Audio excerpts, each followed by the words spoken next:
Hey everybody, welcome back to the Plays and Fades YouTube channel. I'm your host Gordo Gambles and welcome back to another full card DFS breakdown, this time for UFC San Diego. Last week was fun. We had a lot of finishes, a lot of volatility just as I predicted, but some of them didn't go our way. And I'm okay, I'm ready. I think I got some decent reads in that spot. I think we had some good underdog calls. I didn't have enough Jeff Neal ownership and I own up to that. I'm looking forward to trying to improve from my mistakes for next time, but the past is neither here nor there. We're here to break down another card, here to make some money off of it, and this one's looking pretty fun. A few matchups we didn't get in the last card are here, and we're actually hoping to get them this time. And hopefully there's not really any fights that drop off compared to last time, because I was really looking forward to them. This time though, we have 13 fights, and I say I don't waste any more time. Let's get right into the fun. First off, we have our main event. Dominic Cruz coming back, a man with a legendary career, this time sitting at an underdog price tag at 7.7k. I truly do think he's the side on DraftKings this week, and let me tell you why. I don't think he should necessarily be an underdog. That may be an unpopular pick this week. I know there's a lot of love on Vera. I know he's coming in, he's being hot, and he's done really well in the past, but this is a really tricky matchup for him.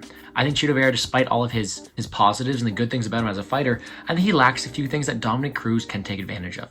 Now, slightly, before I get into that Dominic Cruz size, let me just say, Vera's win condition is huge. I don't think he's necessarily a better minute winner, so that makes him knockout or bust, but that's not impossible. The guy has a lot of power, has seen to turn it on the later rounds, and can really take advantage of the older Dominic Cruz. So at 8.5k, I don't mind me some Vera, and this is actually a fight I want to target as a whole, but I'm gonna have way more ownership on the Dominic Cruz side. I do think that 7.7k, you're getting a lot of value because the guy's gonna be the better minute winner. He's gonna have the ability to mix it up on the ground with takedowns, and also I think at range, he's gonna have the ability to get in and out, land a few punches, and make it a pretty decent contest for him. There's no question that he's the better level of competition. There's no question that he has the path to victory. There's no question that he has the tools to win this fight. The one thing holding him back is that age, is that really question mark of durability, because he was dropped last time out. He has been finished before, and if anyone's going to test that finishing in that 5-round fight, it's going to be Vera. So give me Dominic Cruz based off of minute winning, wrestling, and that in and out striking, and I'm looking for him to go out there and score me 95 points. I don't think that's out of the realm of possibilities. I do think he can definitely go out there and do that, and I do think at 7.7k, you are getting some value.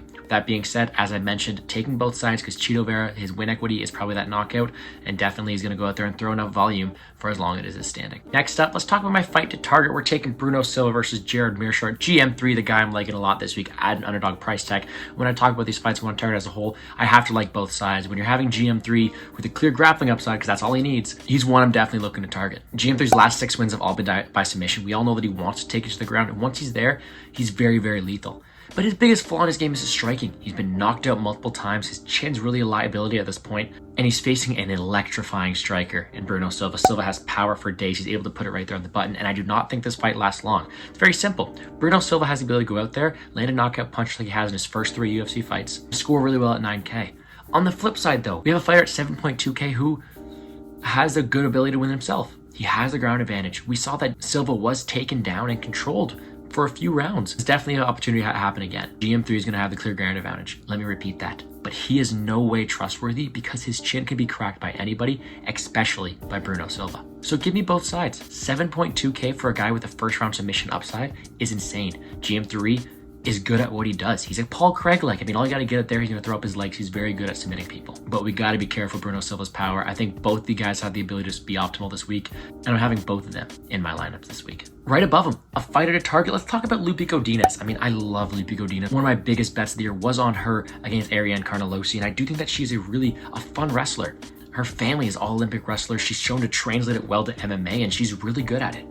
9.2k this week, a bit steep, but she's facing Angela Hill. And whereas Angela Hill may be a good fighter with decent takedown defense percentages, she's been taken down and controlled multiple times in the past, and I don't think this is the best stylistic matchup for her. Loopy Godinez put up 129 points last time, and I definitely think she has the ability to go out there and do that again. Takedown upsides on her time, minute winnings on her side, and I do think on the striking, although Angela Hill may have the advantage, it's close. Doesn't really matter though. We all know what Loopy's going to do. She's going to crash forward, look to take her down. And I think as the fight goes on, those points accumulate. I think she does very well this weekend at 9.2k. You know what? Let's go even higher. 9.3k, Gabriel Benitez. He's facing Charlie Ontiveros, and this one is going to be fun.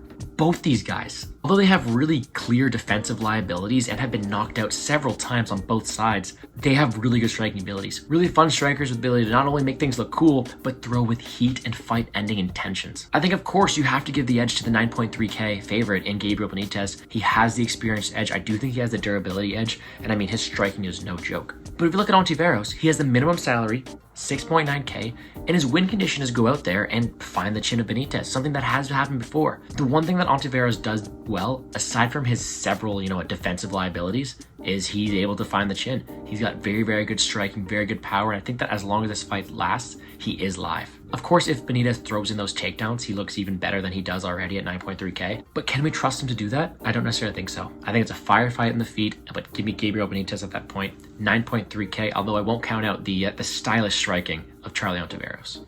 Let's look at another underdog. Let's take me some Devin Clark this week, 7.8k. I do think that he has a decent advantage here against Azamat Murzakanov. Let's talk you through it real quick. First of all, Azamat Murzakanov bailed me out. I was way too exposed to him last time out, and he got that knockout win. He scored okay, but he wasn't looking like he was going towards a decision win. This is a spot where Clark is at the advantage to expose him the same way Tafon and Cheek we did. Devin Clark not only has the wrestling and the ability to go out there and shoot takedowns, score well on DraftKings, but I think he's a better minute winner. I think he has the ability to go out there and win a decision at a high clip, because in every single fight that has gone over the first round, he's landed a takedown, and I think that's where his path to victory lies, is getting takedowns. That being said, he does throw heat, but I don't necessarily think he wants to keep it standing against Azamat, because Azamat's so powerful in his own right. I think that the Azamat carries power late, as we saw last time, and is dangerous for every single second this fight is on the feet. I'm not blown away by Azamat's abilities. I think he's a bit overhyped. I know he's undefeated, but I think Devin Clark definitely has fought the better level of competition, has the ability to go out there, control him on the ground, and really drag him into deep waters.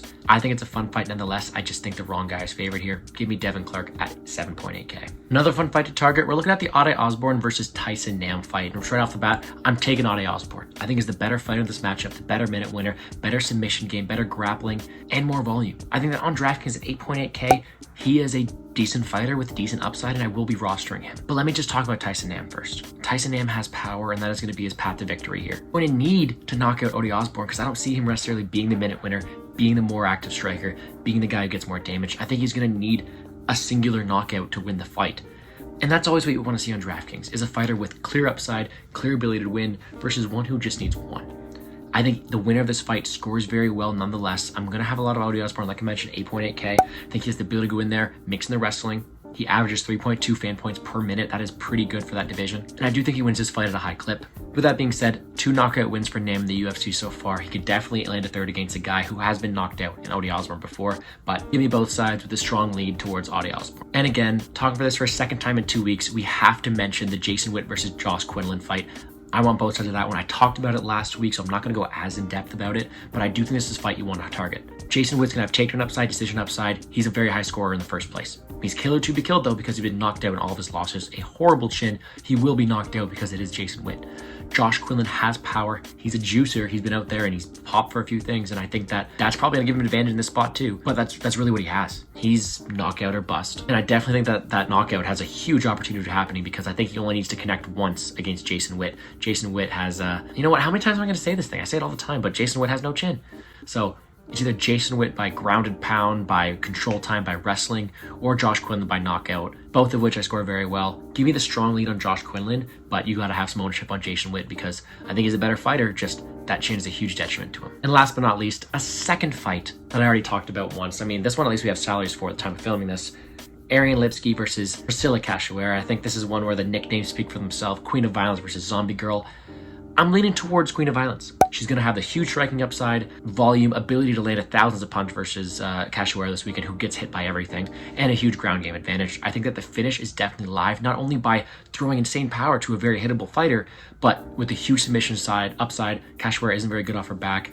Give me Lipski all day. I think she's a really sneaky option, but at 8.7k, she's not as appealing as she was last week at 8.4k, but I will definitely have some of her. All right, let's round out the rest of the card. They're starting off with a really, really fun fight. David Onama versus Nate Landwehr. 2 fighters with just insane output. Onama gets 3.51 DraftKings points per minute, while on the other side, Nate Landwehr, 3.44. It doesn't stop there, because defensively, Onama allows 4.66 per minute, while Landwehr allows 3.19. Those numbers are incredible. You're not going to come by them very often. I think this is a very, very fun fight for as long as it lasts. Nate Landwehr is going to pressure forward, look to break down David Onama, despite not being as good technically. We have seen Landwehr crack in the past. Give me David Onama to continue his streak going, but I think it's a really fun fight, really competitive nonetheless. I just think that David Onama's power and athleticism is going to power him towards a finish victory in this fight. Boudet versus Lipski is a super ugly fight. I don't think necessarily these guys have too much finishing upside in the first place. Like, of course, it's a heavyweight fight. Anything can happen, but you have to assume Boudet is going to use his size, really power forward and win clinch control and maybe some wrestling control and win a fight here. I don't think it necessarily scores high on either side. With that being said, it is heavyweight, so anything is possible. The striking of Buzecki looks decent, but he is going to be a lot smaller. It's a fight I'm kind of staying away from due to all the unknowns and the potential for it going the distance, especially with there being better fights to target above. Elvio Nunes, another one we talked about before. So many rebooked fights in this card. Again, this is the battle of narratives. I think Nina Nunes is the better fighter in this spot because Calvillo hasn't looked the same, isn't going to have the ability to go out there and get more takedowns.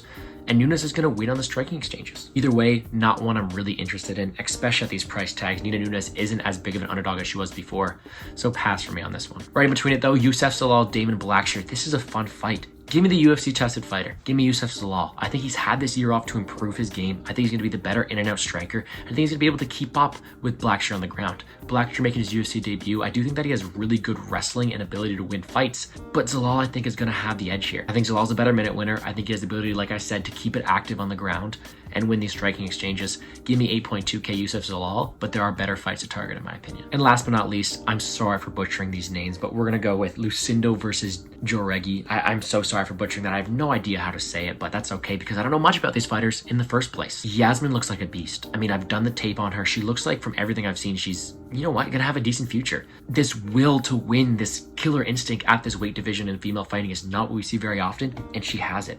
I think she'll be a very fun fighter, very well-rounded, and I do think that she has the ability to win this fight. But on the other hand, Lucindo, decent grappler in her own right, decent wrestling, and also a decent upside in this fight in terms of DraftKings score. I honestly think this fight is really sneaky to target DraftKings wise because they both have good upside. But give me the favorite Yasmin with more finishing upside and more just will to win with better technical abilities in my opinion. But that's gonna do it for me here on the Plays and Fades YouTube channel. Hopefully you guys have, you know what, gained some insight into what I'm playing this weekend at UFC San Diego. I think it's a really fun card. A lot of fights going, you know what, under the radar that I think could go out there, produce some more fun fights, but it's hard to live up to 10 fights, 10 finishes as we had last weekend. So I just hope everybody enjoys the fights. In terms of content I'm doing on my own channel, make sure to check me out as always on Twitter at GamblesGordo. That's where you can find all of my bets, content, and you know what, just interact with me. DMs are always open if you want to talk fights. But a brief overview of what I'm doing. Wednesday, I always have those PubSport radio breakdowns with Brady, Monk, and Wheezy.